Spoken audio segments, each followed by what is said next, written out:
Hello, students. Welcome to Journal 371. We are in week 4.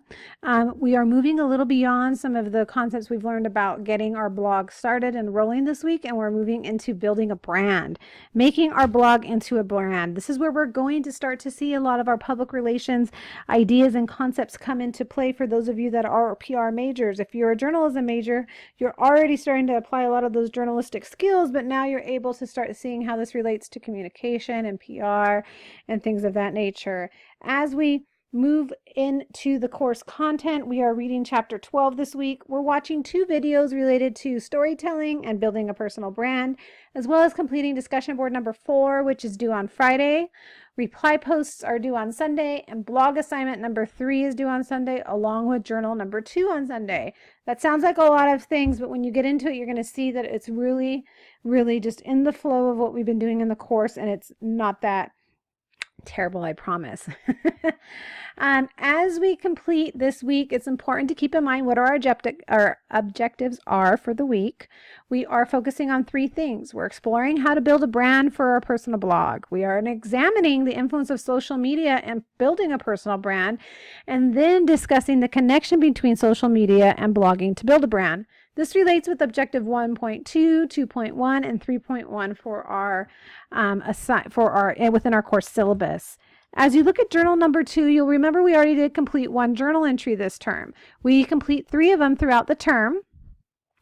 And these 3 journals rely and look at your ideas in monitoring, planning, and reflecting and evaluating your progress in the course. We're looking at building metacognition. Metacognition is thinking about our learning and thinking about what we're learning and how it relates to our lives in many ways. So when we do this, do keep that in mind. This number 2 journal prompt is a midpoint prompt where it's asking you to look at what insight you may have gained from experience in the course so far. What strategies are you working that's helping you with your learning as well as completing coursework? How is the teaching supportive to your learning? What are you struggling with in terms of motivation? How interested are you in this course? What are some experiences that you've gained? It's all looking at what you've done so far and how it may have been relative or helpful in some way. This will be 2 to 3 pages in APA format. It is due on Sunday. This is a deeply personal and reflective blog. I'm not looking for outside sources. That would be great, but I'm not looking for a lot of that. I'm looking for an internalization of your own ideas into the material. We're on blog assignment number 3, if you can believe this. We are moving so quickly through our blog that we are now completing our second blog entry. So our first blog assignment was developing our blog and writing an About Us section. Blog assignment number 2 was writing an entry. Now blog assignment number 3 is writing another entry. So this is the same format as blog assignment number 2. I want you to submit to me your written blog entry with a hyperlink to your blog so I can click and see how it looks in your blog and look at it from there in terms of branding and things like that. And then I will grade it inside Blackboard. So the same exact thing that we did last week. This is just a new entry for our blog. If you have specific questions, do reach out to me or review the week 3 lecture when it talks about what the actual purpose and ideas are for submitting a blog entry for the course. Discussion number 4. Discussion number 4 is asking you to look at the value in using social media to leverage a brand online. You'll see that the chapter 12 that we're reading this week is all related to social media promotion. I want you to also consider some of the media theories we may have talked about already and how they help in promotion and development of a blog or an online brand through social media. And then I want you to share one of your favorite online brands. I want you to describe their platform, what they post, who they reach, the outlets they connect with, and how they promote their brand through social media or other forms online. I want you to discuss that and share that with the class. Your post will be at least 400 words. That's due on Friday. If you have any questions with that, let me know. Your replies are due no later than Sunday. When we're looking at building a brand, we need to know that there are a couple things we should be doing. You should be using multiple social media accounts to promote and build the brand of your blog. The branding really comes from the interaction you have on social media. Your social media should drive people to your website, which then should in turn create subscribers and interactions and connections with an audience. It's important to keep in mind when you're using Facebook, you should build a separate page for your readers of your blog to like. When you start a blog, create a new page for Facebook. Think of this blog page as your brand page. Use it to drive people to your blog and use it as an intermediary or a vehicle mechanism to get them to leave Facebook and go to your website. Link all your blogs to Facebook. Every time you publish a new post, link it to your Facebook page for the blog. Not necessarily your personal page, but your Facebook page for the brand.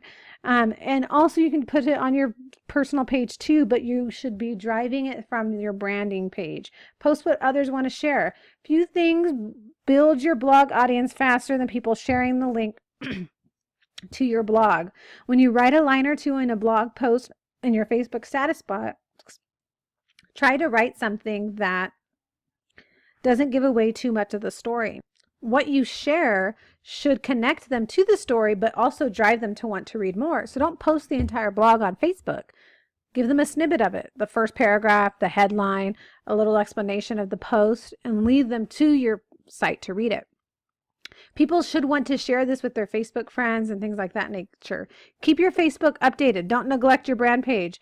Once you neglect it, then you will it'll be detrimental to your brand as a whole and your relevance within this social media network.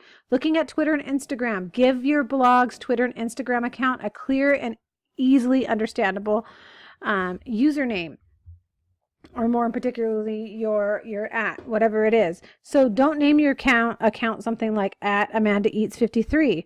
Call it @ThePortlandGourmet or Bon Appetit, or whatever it may be. If your Twitter handle or Instagram handle includes a ton of apparently random numbers and letters, you're just going to fall through the cracks. You're not going to be relevant and you'll be considered a spam account. Use real photos of yourself when possible, or use photos that directly relate to the brand and the image that you're trying to portray on your blog. This is also very important. Make sure your profile describes you and your blog, and be sure to include the URL to your blog. Twitter and Instagram profiles usually can only have a maximum number of characters. You can't write a lot, so make sure you're precise and make sure you're concise. You leave space just for a little bit of personality, but ultimately tell them to go to your site to learn more about you. This is very, very important as you look at that. Build a list of followers by searching for people with interest in a topic area. Follow them. Twitter has a much better, most precise search capability than Facebook and Instagram. It is simply called an advanced search. Conduct one of those, look at what's being tweeted about your particular brand, the area that you are covering, and work to follow people related to that and post and retweet or like stuff that is related to whatever your brand is. Do not clutter your Instagram post or tweet with too many unnecessary hashtags or mentions. It's really important to know that some recent research conducted through MIT found that to the rate of 43,000 tweets, the overuse of hashtags and mentions was one of the most common complaints. Still, avoiding abuse doesn't mean abandoning it. You need to include some hashtags and mentions in order to give your post legs, to give it something that's searchable, to give it some relevance to come up within a search engine or into somebody's landing page on Instagram because they happen to like or go into areas or accounts that are related to what something may be posted in your hashtag frequently. So do keep that in mind. As you move through some of that, play around with what works for you. Make sure you take the time to write an effective tweet, choose an effective photo for Instagram, and use this as a form of microblogging. Recently, Twitter has increased the cap on what you can actually include in your character count. They've doubled it, so you can actually include a little bit of a microblog. Instagram doesn't have a limit. It's photo driven, based off of looking at photos and pictures to share things in your life, in your feed. So memes or photos that represent what you're covering. If you're a food or a baking blog, then include pictures of the stuff you are baking. Instagram allows you to microblog, so you can give us a little snippet of what it was and then lead us to your blog to share that with us. It's important to know that there are 3 things that you should keep in mind about what you're posting. 1, questions to followers. 2, informational sharing should be related to your post. And 3, self-promotion should be included within your post as well. It's really important to keep a clear focus, be yourself, and your audience will be attracted to you. Invite guest bloggers to help write for you as we build this, and make it easy to subscribe. One of the most important things to gain traction in readers involving social media use is the rule of thirds. This doesn't necessarily relate to photography. So for those of you that have a photo background, it's a different rule of thirds. It's a rule of thirds for social media posting. When you do social media, you should 1/3 of the time talk about your brand, your thing, item, whatever it is, and link it back to your blog. Another third of the time, you should talk about things related to your brand and your thing or product or whatever it is, and link it to another website, not yours. Build engagement. And then the last third of your time, you are you. Be personal. Ask questions. Let your personality shine. Talk about the weather, whatever it may be. Let them see who you are, which is very important. So have a clear and focused topic, and then also adhere to those 3 things. As we move through this, I wanted to highlight and show some blogs that I found relevant. Both of these blogs could be found under the umbrella of mommy blogging. Both of them could be found under the umbrella of grief. Both of them could be found under the umbrella of many different things. But those 2 things there are primary. You'll find the Sunlight in December blog is developed and maintained by Kristen. Kristen actually completed this course and is an alum of CBU. She completed it many, many years ago when she took it with me, and in a very different iteration at the time, because it's been over 5 years, but she did complete it. And so her blog, Sunlight in December, relates to dealing with grief and infant loss. She lost her son Ethan shortly after his birth some time ago, and has now given birth to a new son named Andrew, but has suffered a lot of infertility issues and miscarriages along the way. Her blog is directly related to motherhood from the lens of infant loss. She's had a lot of success with this blog. She covers a lot about faith, grief, hope. She is working on a book. She has a podcast. She has information about her. She blogs about being a mother now after going through losing an infant. And there's a lot of relevant things to her. However, you'll see a very consistent branding through her site and her social media. The Freckled Fox has a very huge following on Instagram. Her name is Emily, and I don't know this person personally, but she is a mommy blogger. She is also a widow, so she has a lot of information related to grief, but her blog really started around the idea of being a mommy blogger, talking about style, hair, food, creating things, and family, as well as video and fitness. So she covers a lot of the arena of just womanhood in itself, as well as being a mother. She has consistent branding throughout all of her sites as well. You'll see she links a lot and uses Instagram a lot to promote and do what she's doing on her site, as well as bringing it to fruition through many different posts related to family life. What you'll see if you look through Emily's Freckled Fox Instagram is that she has done a lot with really honing in on and bringing personality to her brand, talking a lot about herself, her children, and the experiences she's had in life, and bringing them into a lot of her different posts and the way that she shares that. This relates to, and this moves into, and looking at these blogs, the idea of image management. So public relations has a lens to it that really is dealing with image management, managing the communication of an organization, their image, and how they are perceived to the public, directly related to strategic communication. To do that, there are 4 points in brandings that help you, in branding and PR, that help you to have a positive and relatable image.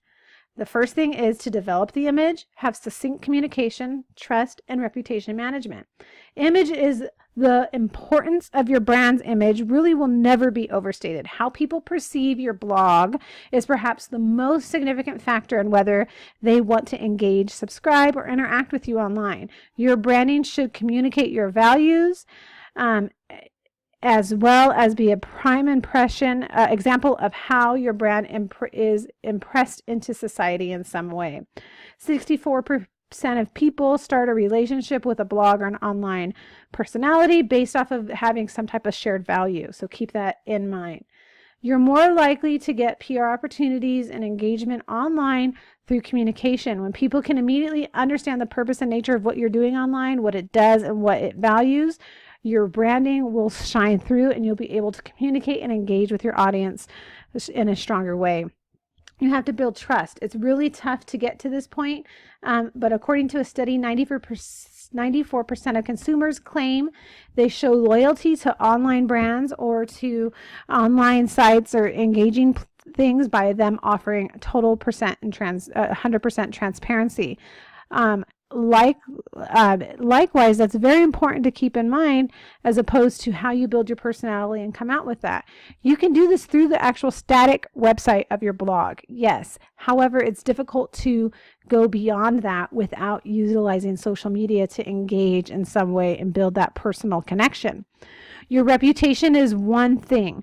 Branding and PR have in common is reputation. It's that focusing on and controlling the messages around your brand and your blog is paramount.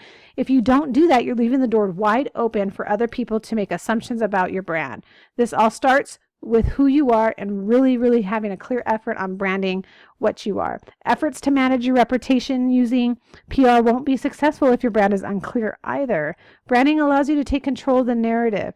It's the first step in building a positive reputation for your business, and it is very important to use that as you start to blog and create this and turn it into a media organization, which what it really is and will become is as we're applying these journalistic skills. As we move through the course content, please keep in mind we are reading chapter 12 this week. We're watching 2 videos related to storytelling and branding. We're completing discussion board number 4, which is due on Friday with replies on Sunday. Blog post number 3 is due on Sunday, as well as journal number 2. If you have any questions, do reach out. I look forward to engaging with you this week and wait to connect and go through all of your second batch of stories. If you need anything, reach out, and I pray you all have a blessed week. God bless.